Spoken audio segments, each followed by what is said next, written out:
Good afternoon, everyone. We're going to get started in a few minutes.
Good afternoon, everyone. It's 12:58. We're going to be starting in 2 minutes.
Hi.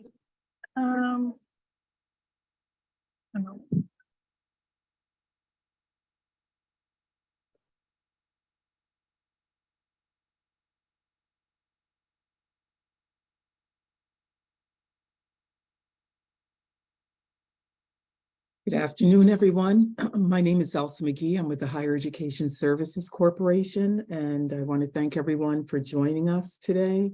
Our goal this afternoon is to provide an overview of the online TAP application system for students who are incarcerated and who are enrolled in higher education programs with your institutions. Before I get started, I want to make a few introductions and also provide a few thank yous. I would like to welcome and announce that we have a new director of grant and scholarship operations.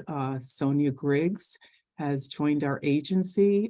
She has maybe 2 weeks under her belt, or she's heading towards the 2-week mark at this point. But I just want to introduce Sonia, who is assisting with today's presentation, and also to introduce Lisa Simpson, who is not a stranger to anyone here, and thank both of them for their assistance with the presentation today. I'd also like to thank the group that has made this possible. From ISTS, we have Jennifer Johnson, and not able to join us today is Shannon Ring, but they are largely responsible for the wonderful online application that we'll be speaking about today. And also from HESC, Mary Hayden Cook and Sindhya Jamadagni, who assisted with getting everything together that we have today. So I'm going to begin by sharing with you the entry point to the online application. So to access the online application, you're going to go to NYS for New York State HESC.apply.ists.net.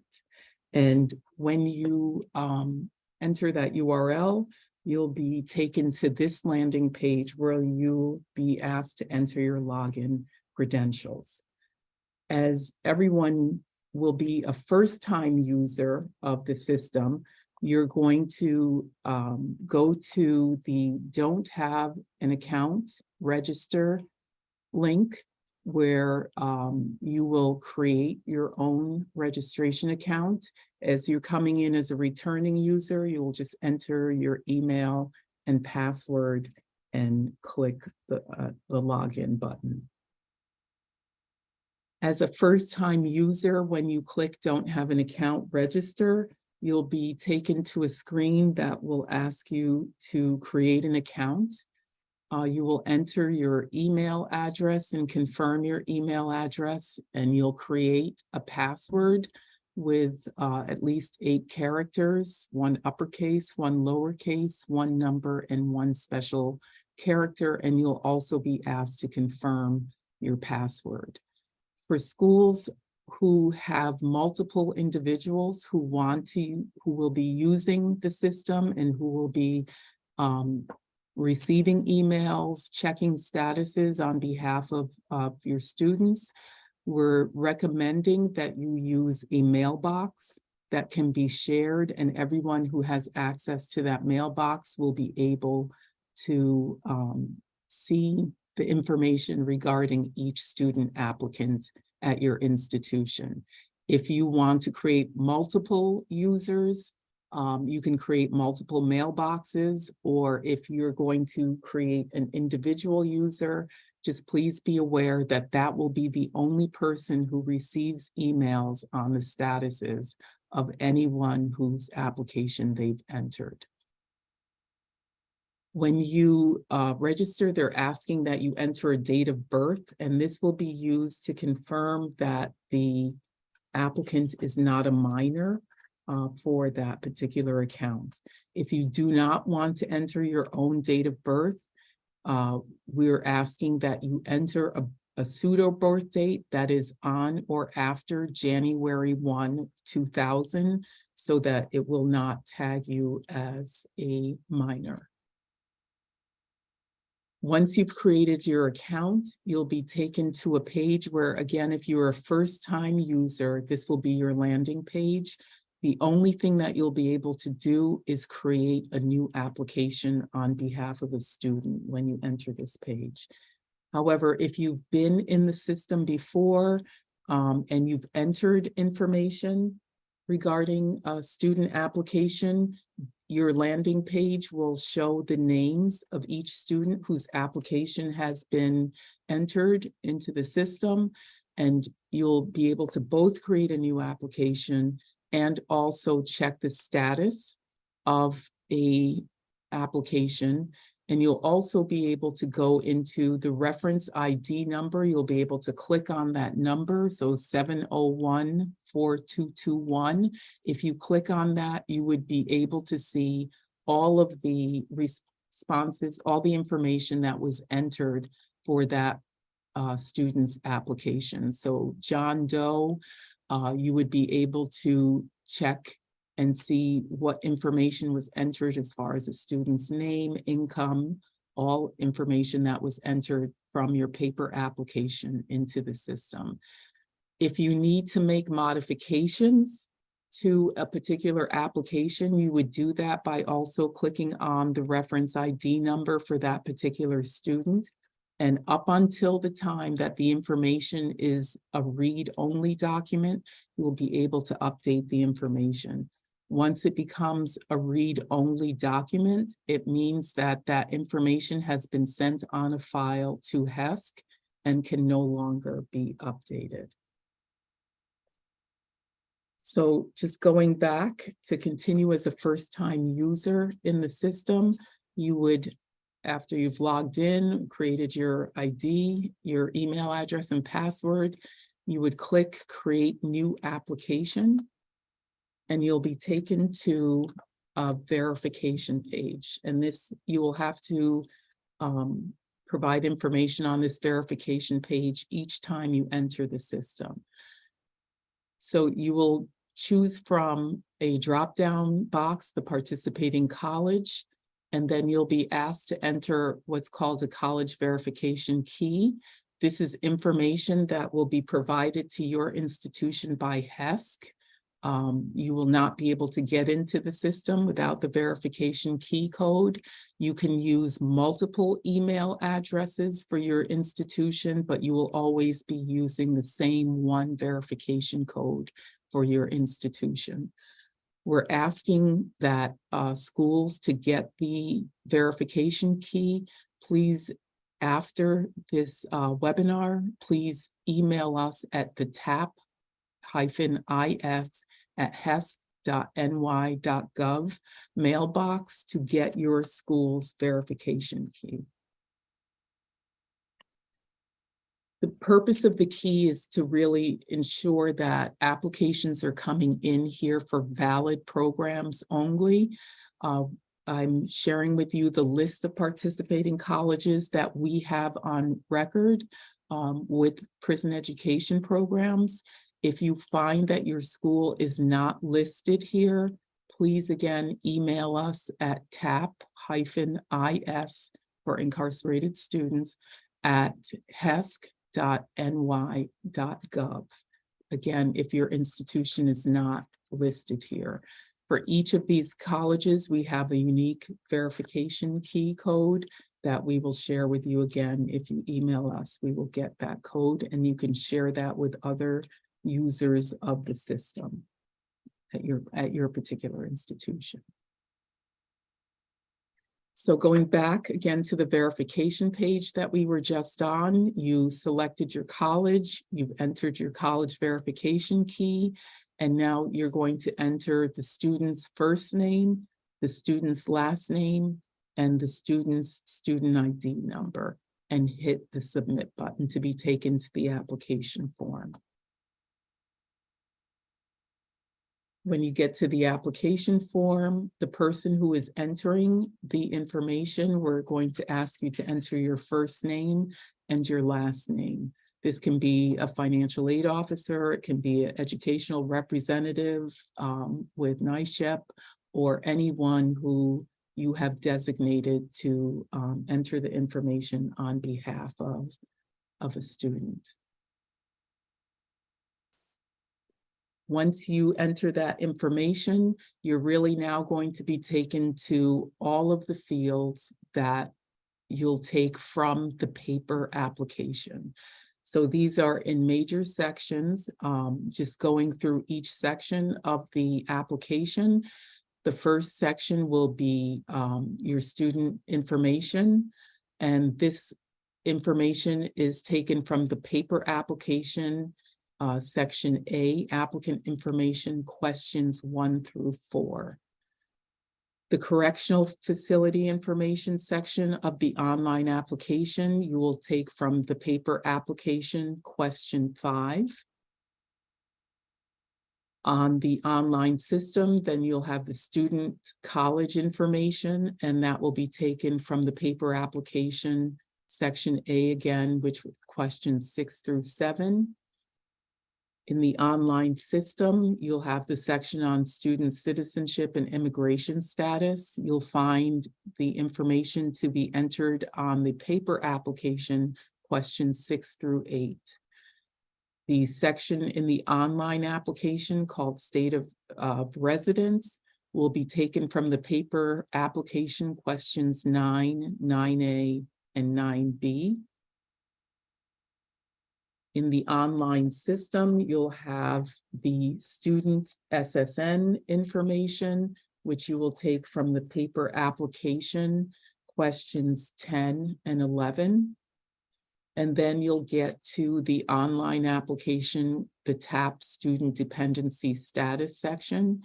And these will be taken from the responses that you will enter in the online system will be taken from the paper application section B, questions 1 through 12, section C, applicant spouse information, questions 1 through 3, from section D of the paper application, questions 1 through 5, and from section E of the paper application, questions 1 through 6. All of those will be entered in the TAP Student Dependency Status section. There'll be skip logic in here so that if there's something that's checked that obviates all the other questions, it will, which should mirror what you have done on the paper application, it will be included on the online application as well. There's a section in the online application on self-reported household income. This will be for individuals who are dreamers who have been identified as meeting dreamer eligibility that you will take from section F of the paper application, question 1. And then the section on other family members attending college on the online system, you'll enter the information from section G, questions 1 through 4 on the paper application. On the online application, you will identify for you any required documents that must be uploaded. To have a completed application, you will need to upload any required information. This is where you will upload your paper application at all times. So in every instance, the paper application must be uploaded.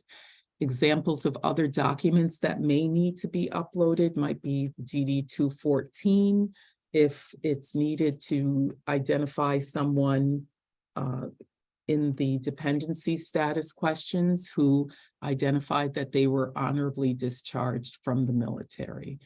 Also, if in the case of an applicant, spouse, or parent who may have filed a tax return, a 2020 tax return in this instance outside of New York State, they would need to provide a federal tax return to be able to identify income eligibility and determine the award amount.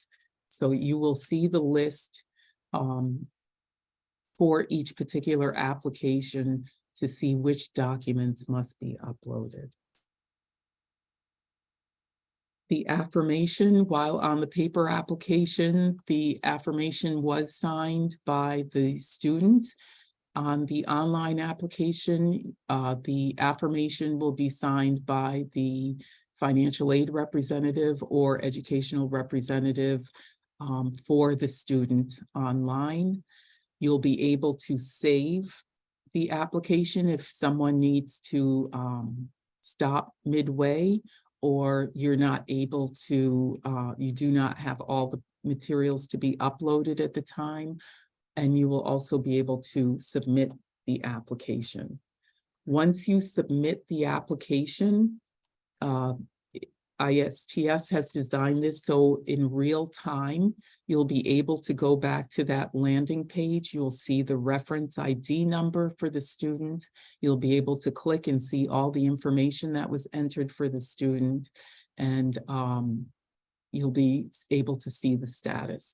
The statuses are either pending review, eligible, or ineligible. Until a determination of eligibility is made, it will always say pending review. Notifications, again, will be sent along the way to the mailbox or the email address that was used, established, and registered for the individual who's making the entry into the system. And that's where all notifications will be sent. So since we created the paper application and made that available last October, and the system being created and made available today, there were some modifications that were made. So we just want to share a few of those with you. We will be making available the new paper application that mirrors exactly the system at this point.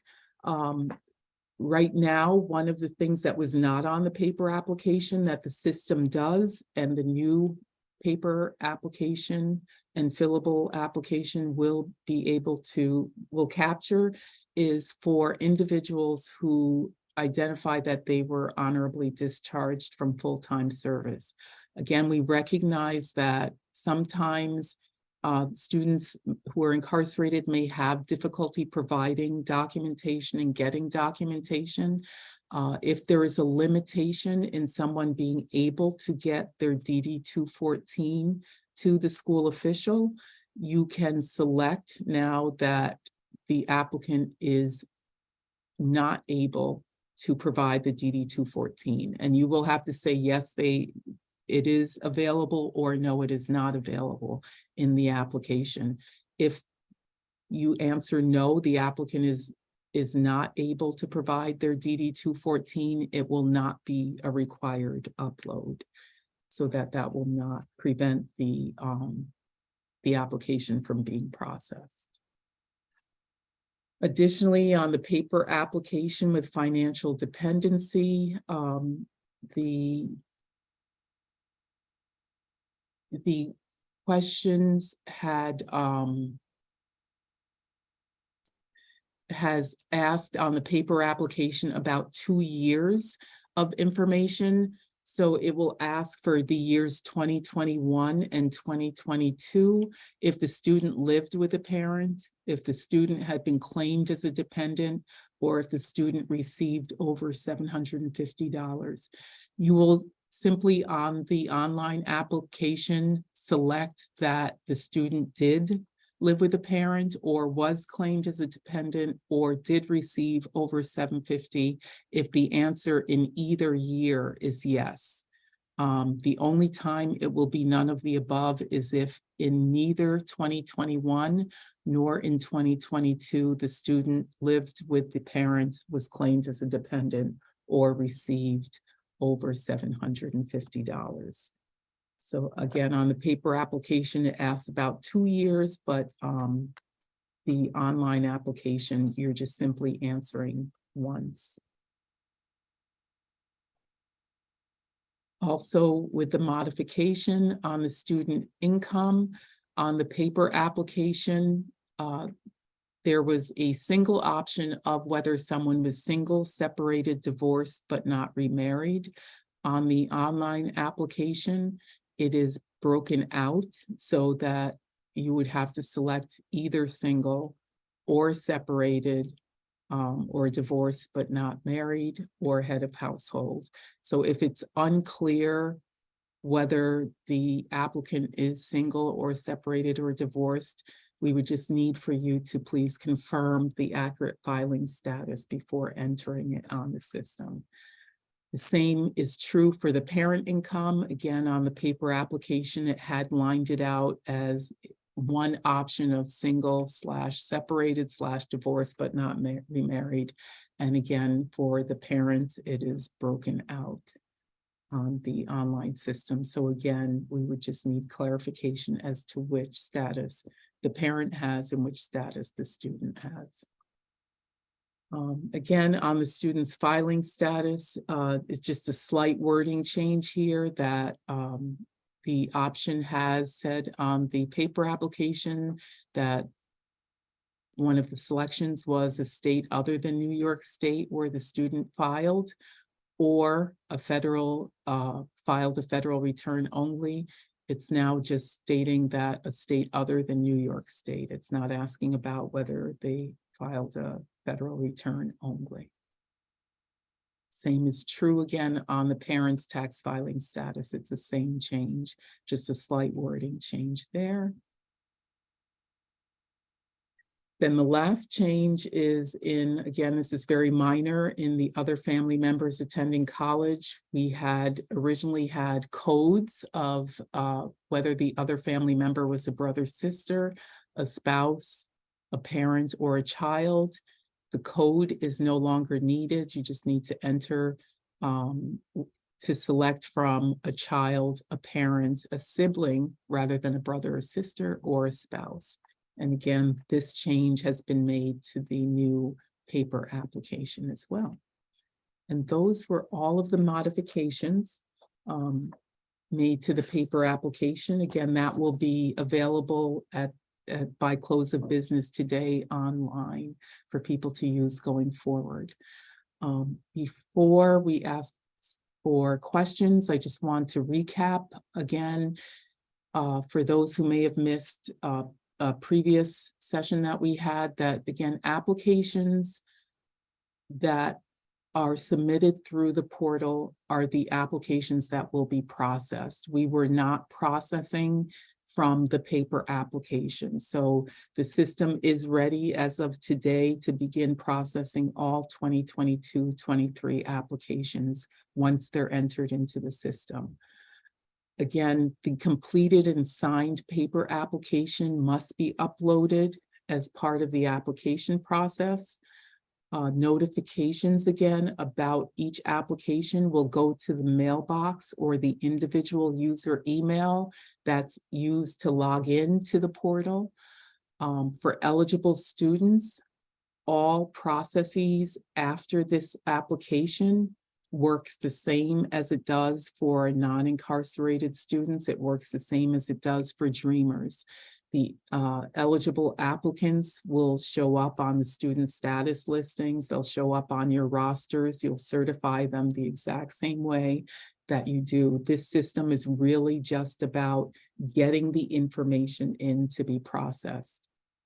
Just a reminder again, if your school is not listed and you have a prison education program, please email us at tap-is@hes.ny.gov so that we can add your college. And again, to get your verification code, please email us again at tap-is@hes.ny.gov. We're asking if one person from each institution can email, and we will send that, and then you can share that with the appropriate people at your institution.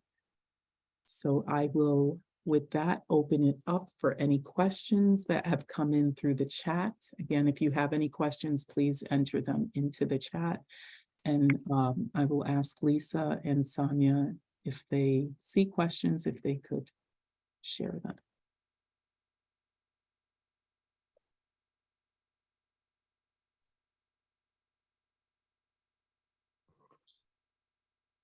So at this time, there are no questions. So if participants would like to add a question, please do so. I see there is a question. Is there any identifier for homeless students? The question. Is there an identifier for homeless students? Homeless students. Can they just clarify the question?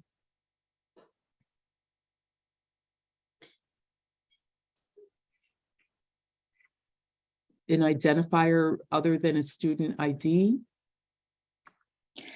So Elsa, what I think they mean is like on the FAFSA, there is a question that says, ask if the student is homeless. Is homeless, yeah.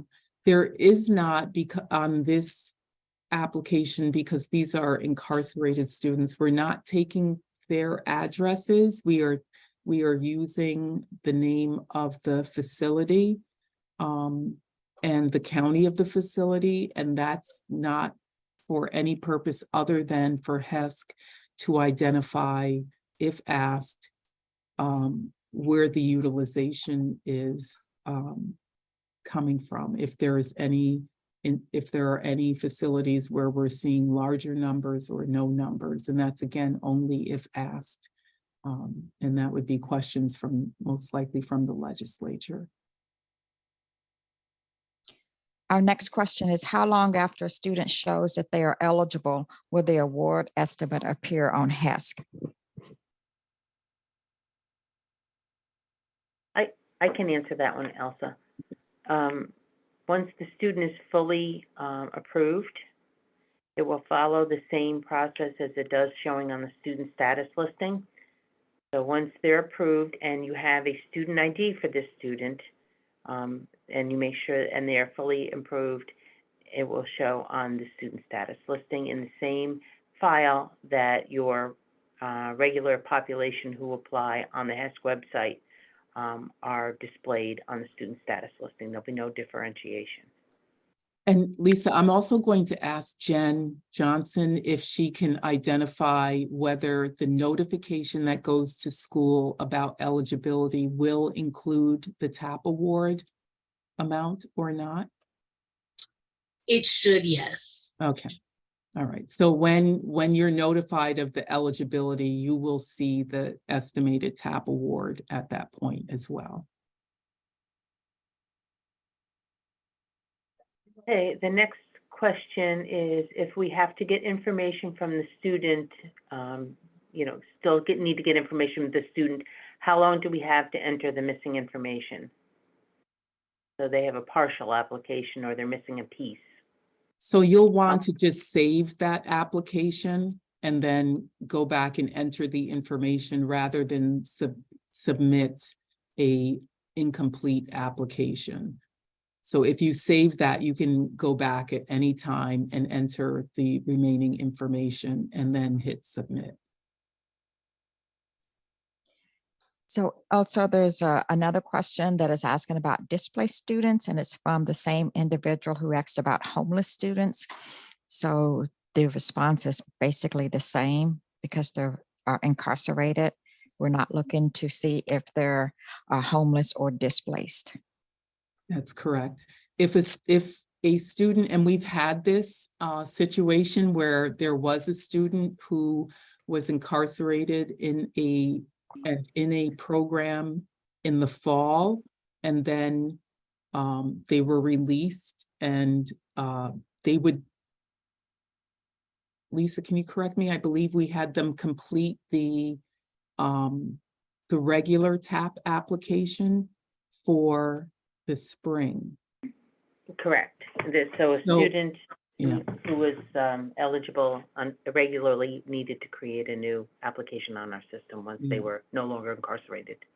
Okay, so once a student, if you have a student who is homeless or would be homeless after their release, they will need to complete the TAP application, the regular TAP application for any terms in which they're enrolling and continuing their education after their release. So Elsa, the flip side of that is a question that is asking, would we still create accounts as new users for those who might have used TAP in the past pre-incarceration? Yeah, so if a student, yes, if it were in the reverse, we would want you to enter an application for the term that the student is newly incarcerated through this system.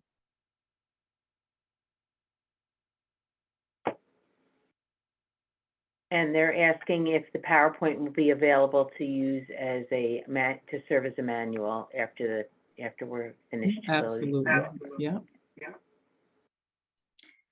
I think we missed this one. The question is, if we get information from a student, if we need to get information from a student, how long do we have to enter the missing information? Again, your best process is to save an application where you have incomplete information and update it. If you had information and then you found out later, you submitted an application and you found out that it was that you needed to modify a response, you will have only up until that file gets sent to HESC to be processed. So it will show as a read-only file when you're no longer able to make changes to an application that was submitted. If when you click on the reference ID number for that student, it doesn't say it's a read-only file. You can continue to make modifications. We don't have timing as to how quickly the information will get processed and submitted to HESC. So I would say if you're not sure, your best bet is to just save the application at the end and not hit submit. I have someone just looking for clarification what the process is if their school is not listed in the TAP codes that you provided earlier. Their school is not displayed. If you could just please send your information about your college to tap-is@hes.ny.gov. We will work with ISTS to have your school added to the drop-down list and to get a verification code so that you can begin to apply or submit applications on behalf of your students. The next question is this application the same for all New York State programs? So right now we are processing TAP. If the question is, can a student apply for Excelsior, ETA, and the myriad of other programs, loan forgiveness or scholarships, right now we are only able to process TAP, and we will be working with our counterparts in the governor's office regarding the other programs. Okay, the next question is, do we still have to mail in the paper copy to HESC, or does the scanning the PDF and uploading it to the system suffice? Uploading to the system suffices. ISTS will have all of the paper applications. If you have a paper application, however, where you find that the person really was not, you're not going to enter it into the system for whatever reason, sometimes someone may have, you may have thought someone would be eligible as a dreamer and we find that they're not. Those applications, incomplete applications, we're asking that you send to the TAP-IS mailbox. Just so that we can see, that is our only way of seeing people who thought they may have been eligible but were not. And again, that's more for purposes of tracking for research more than anything else. The next question is, will the student show as an incarcerated individual on the student status report? No, there is no indicator on the student status listing that the student is incarcerated. The next question is the updated TAP application with the changes that were made while building the portal not now available? And if not, when will it be available? It will definitely be available by close of business today. We just want to make sure that the fillable PDF is ADA compliant. So that's what's taking just a little bit of time, but it will be up today. And it will be available on the HESC website under financial aid professionals? Yes. With the other documents? Yes. Yep. Yeah. And this presentation will be made available there as well. And Sonia is we'll have frequently asked questions, which will include the questions from this presentation on that site as well. The next question is, so if a student is incarcerated for the fall but released in the spring term, you mean the student must do a new regular TAP application for the spring after they are released? Yes. And the same person asked another question that I missed. It says, if the student is not old enough to be an independent student, but cannot get parents' information, what are our options? So on the paper application and on the system, you have the ability to check a box if there's a refusal or inability to get parent or spouse information. So you will carry that over from the paper application to the system, and then it will not ask questions about the parents or parents, and it will not require income information from the parents or parents, and you will not have to upload information about the parents or parents as a result. Okay, I don't see any other questions at this time. Lisa, it's Corey. Are Mhm. you able to see the Q&A tab? Because we have received about a dozen questions also under the Q&A. Oh, okay. Yes, I am. Thank you. Okay, yes. Okay, so for Dreamers, do they apply for the DREAM Act application through the same DREAM Act application as other students? Now, if a student is incarcerated, they will not use the same DREAM Act application. You'll see, again, on the financial aid professional site, there is a Dreamer application for students who are incarcerated. That will go again to the TAP-IS mailbox, and we at HESC will send you the determination as to whether that individual is eligible as a Dreamer, again, for the program for incarcerated students only. And if you receive information that that individual is approved as a Dreamer, you will just continue this same paper application and enter the information in this one system. So it's a different process for Dreamers who are incarcerated. So the next question is there any way to scan the paper application to HESC that would create the electronic copy to make it more efficient versus type in all the information from the paper?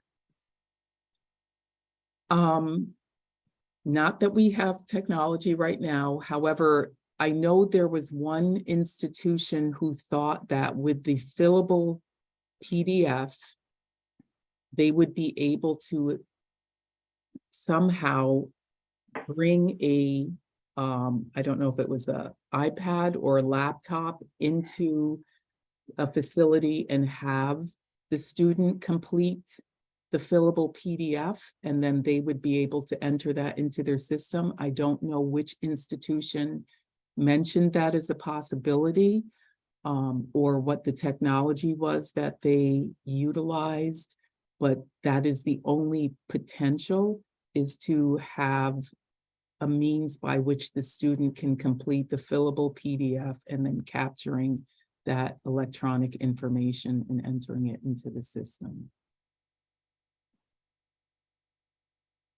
Okay, are students not in good academic standing eligible for a good academic standing or C average waiver? If so, suggestions on a process and documentation needed if staff are not going into the prison. So all the same TAP rules apply for this population of students. They fall under all the regular rules for TAP. I don't have an answer, Lisa, Sonia. I don't know if either of you have a means for addressing. Well, it would be the same rule once the student applied and got into our system for certification. We'd have to think about how we could get the documentation. The schools could get the documentation if they're not going into the prisons. Well, we'll probably have to take that one back. Yeah. What's the documentation for the C waiver that's needed? The schools determine if they meet the criteria, the average waiver. So it'd be the that appeal. would differ how for these students? The student would need to appeal to the financial aid office to receive a C waiver. So it would be the documentation that the student submitted to the financial aid office that they want to know how can they get that if they're not going into the prison.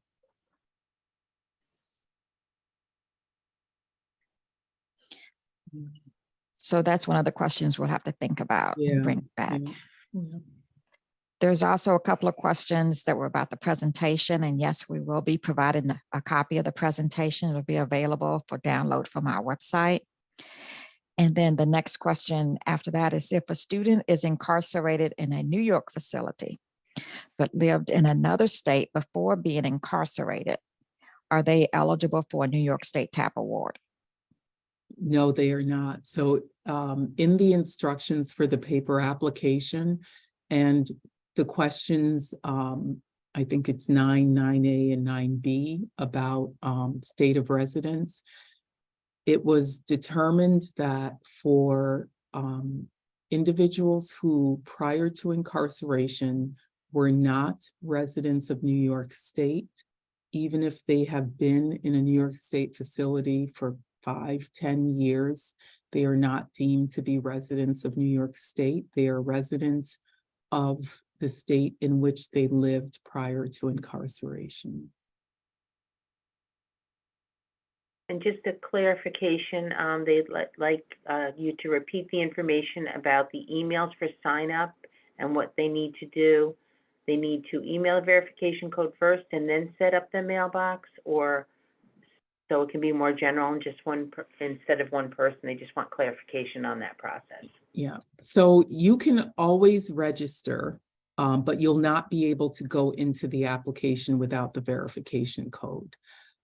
So if you can do it in either order. If you just want to register and not enter any applicant information, you can go and register an individual email or a mailbox.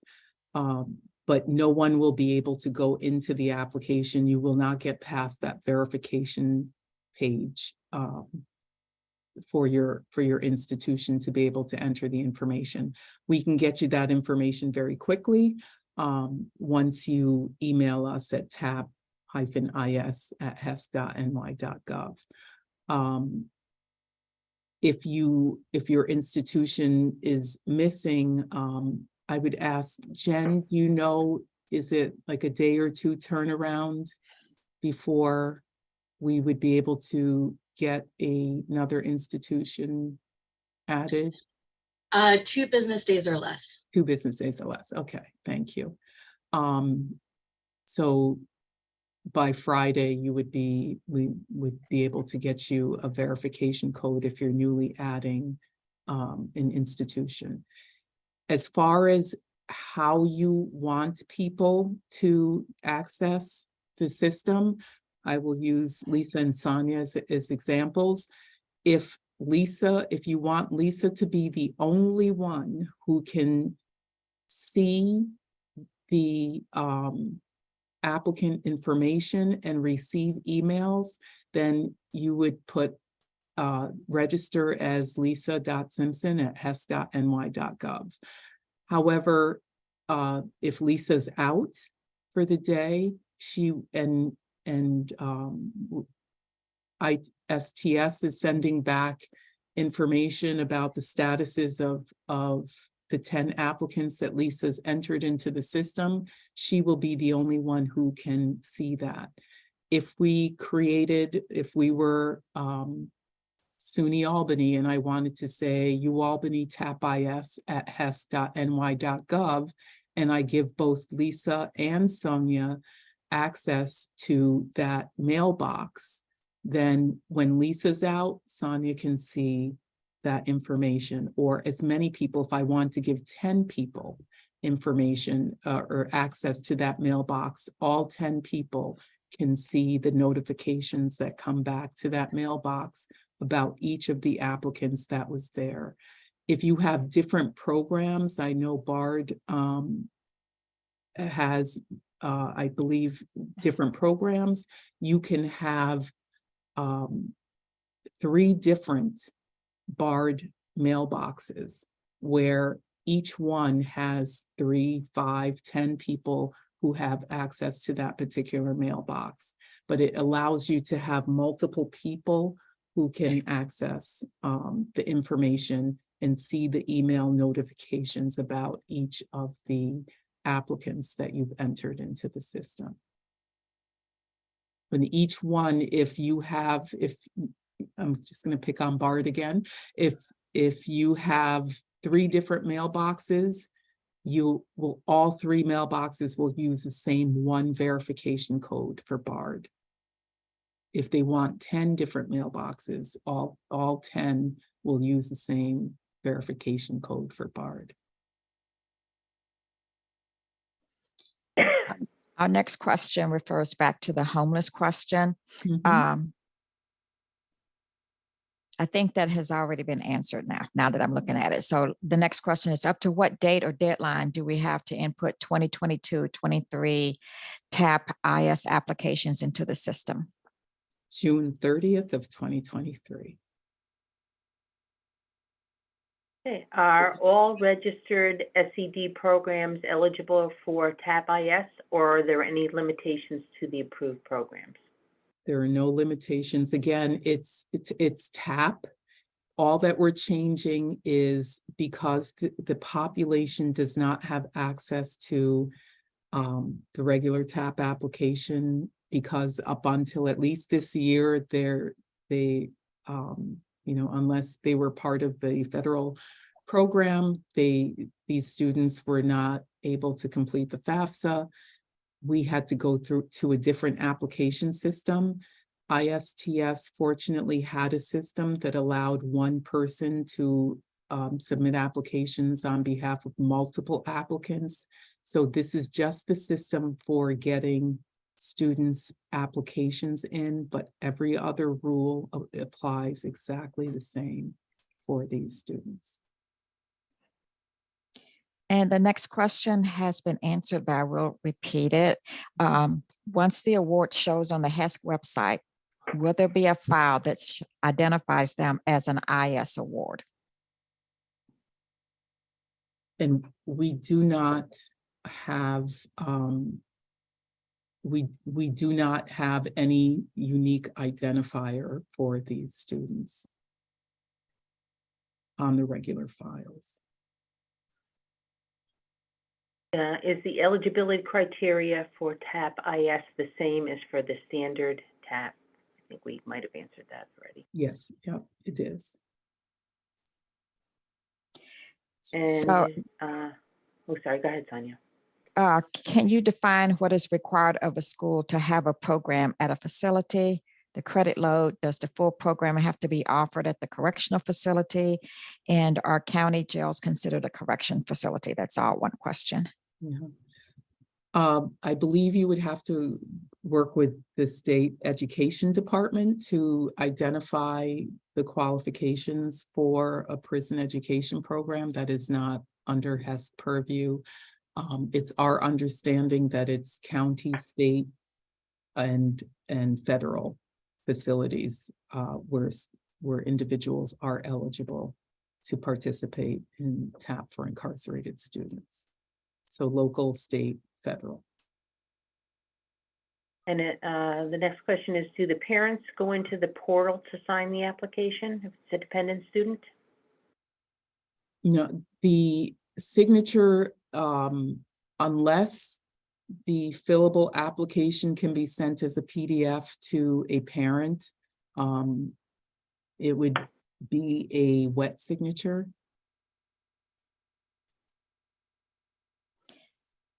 The next question was asking about, does the course have to be taught in person or online? That too can be referred to state ed. Yes. And so the next question after that is, must students be registered for courses within their selected major in order to be eligible for aid? Yes. So again, it's all the same requirements. So yes, they're only eligible for credits, enrollment in credits towards their degree of program of study. Again, it can be full-time, part-time, and it can also be non-degree. because that is what TAP covers for all students. So this participant says that most of the students they have are part-time enrolling 3 to 9 credits. Will they be eligible for part-time TAP? Part-time, they would have to be enrolled in 6 credits if they're pursuing a degree. 6 credits, but less than 12. And I'm sorry, does the application also help us to consider students for part-time TAP? And is there any is it applicable to any New York State award consideration or strictly TAP? Right now, it's we only have the application for TAP. We believe this will serve the majority of students who are incarcerated right now. And again, we will be working with the governor's office and the budget division on the timing of any other scholarship or loan forgiveness programs for incarcerated students. And I think I missed one part of the question, Sonia. Does this application help to consider students for part-time TAP? Yeah. Is it applicable to any other New York State consideration of strictly TAP? So I think you got Yeah, both of them. part-time, yeah. So part-time, yes, is eligible, yes. Okay, and someone's asking where the list of schools are. It's in the presentation, so we'll get the presentation loaded out on the website and you can take a look to see if your school is listed. The next question is, someone wants to know when the 23-24 application will become available. Yeah. We'll be working with, Jen is on the call. We'll be working with her on that, but we would really like to just get the process going for 23 for the current year. And we will put something out. We will speak with ISTS and we'll add it to our Q&As when we have the answer to that available. And are there minimum credits required for incarcerated individuals to receive full TAP? So again, it's the same requirements. Part-time students who are enrolled part-time have to be enrolled in 6 credits, less than 12 credits towards their program of study. Full-time, 12 credits or more towards their program of study. It's the same rules. Although we do not yet have regulations together for students seeking credentials who are not matriculated, the same rules will apply for students who are incarcerated who are seeking certificates or other credentials that would apply to students who are not incarcerated. And the last questions are asking about APTS, Aid for Part-Time Study. If a student is part-time, would they complete this application if they're looking for Aid to Part-Time Study as opposed to part-time TAP? So because that application process is through the school, I would right now, we're just gonna let me confirm first, but I would think that the school would be able to process the student who's incarcerated, because then you can do 3, 4, or 5 credits, provide for that student and a part-time scholarship award or Aid for Part-Time Scholarship award for that student, if the school is able to process it. Yes. And then what appears to be the final question at this moment is, so the school has to be approved by state ed first to participate, and then we follow through with TAP IS for financial aid. Correct. If your institution does not have an approved prison education program, that has to be established through the state ed department. I know that the Department of Correctional Services has a role, and I don't want to speak out of turn, has a role as far as where those programs are in their facilities. But once you have a program in a facility, anyone who it meets the eligibility requirements for TAP would be eligible for an award in that program. Okay, and the last comment is about the presentation, and yes, we will have the presentation available for download. See.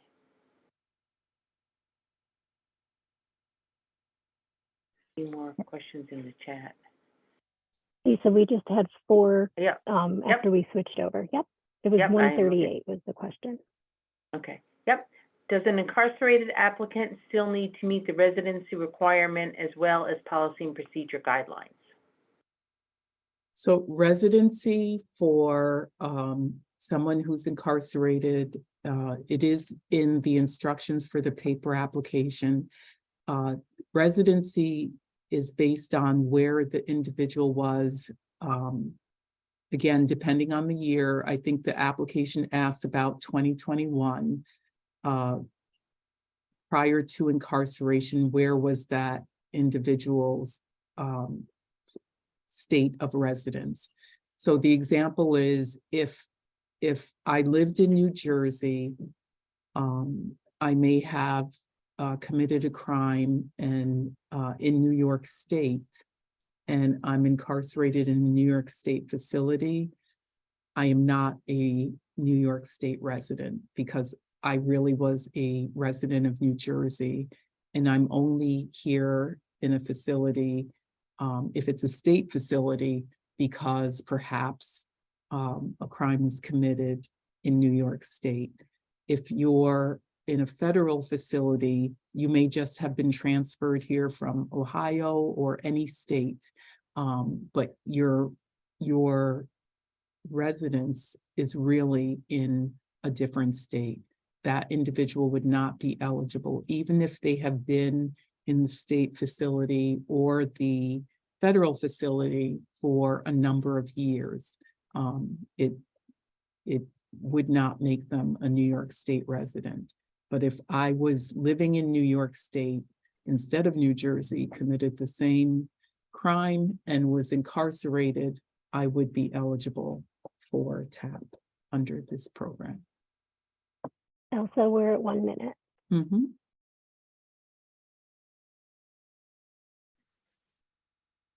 At this time, there are no further questions. Excellent. So if you have any further questions, I would ask that you email it to the TAP IS mailbox, and we will answer them and post them as part of the overall FAQs or Q&As. So I thank everyone for your time. I thank again, Jen.